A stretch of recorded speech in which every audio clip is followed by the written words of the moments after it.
Ready. चलिए आज अपन ने पढ़ा है सलाहकारी अधिकारिता।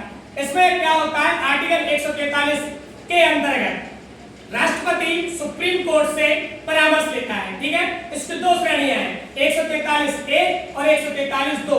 143(1) में किसी विधि और फैक्ट को लेके राष्ट्रपति सुप्रीम कोर्ट से राय ले सकता है। ठीक है, अब राष्ट्रपति के लिए दी गई राय सुप्रीम कोर्ट पहले देखता है कि ये प्रश्न गलत है या सही है। ऊपर दूसरी बात, सुप्रीम कोर्ट द्वारा राष्ट्रपति को दी गई सलाह केवल शिक्षा अधिनियम 1958 में स्पष्ट किया गया कि राष्ट्रपति जी को दी गई सलाह या परामर्श सम्मान के योग्य है, बाध्यकारी नहीं है, स्पष्ट कर दिया।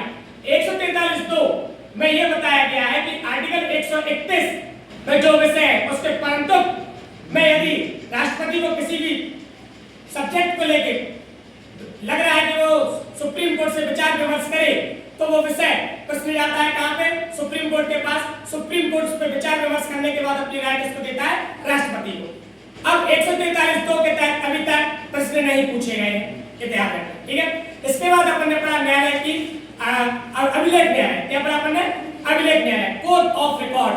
अभिलेख न्यायालय कोड ऑफ रिकॉर्ड के अंतर्गत सुप्रीम कोर्ट के जो निर्णय है, आदेश है, वो स्थायी स्मृति के रूप में सुरक्षित रखे जाते हैं। अभिलेख न्यायालय के तहत ही सुप्रीम कोर्ट अवमानना के तहत आपको दंड दे सकता है। सुप्रीम कोर्ट की अवमानना के तहत वो आपको दंड दे सकता है। हाल ही में क्या हुआ कि सुप्रीम कोर्ट ने एसबीआई को इलेक्टोरल बॉन्ड के लिए जानकारी मांगी थी, तो एसबीआई ने बोला कि इसकी जानकारी हम 76 दिन बाद देंगे। तो सुप्रीम कोर्ट ने बोला कि आरटीआई के तहत 30 दिन में दी जाती है और हम आपको आदेश दे रहे हैं, आप हमारी बात नहीं मान रहे। तो ये क्या सुप्रीम कोर्ट ने बोला कि ये न्यायालय की, न्यायपालिका की अवहेलना है। क्योंकि हम एक अभिलेख न्यायालय, इसके तहत हम आपको दंड दे सकते हैं।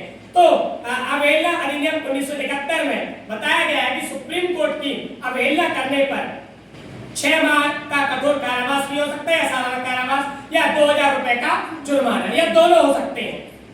ठीक है, तो इसलिए फिर एसबीआई ने, अच्छा सुप्रीम कोर्ट ने 12 तारीख को शाम में 5 बजे तक का समय दिया था, लेकिन उन्होंने दोपहर में ही जानकारी दे दी है ना।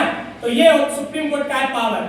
ठीक है, इसको याद रखना, सुप्रीम कोर्ट आपको दंड दे सकता है उसकी अवहेलना करने पर। ठीक है, चलिए इसके बाद अपन ने पढ़ा है आर्टिकल 137 न्यायालयिक पुनरावलोकन।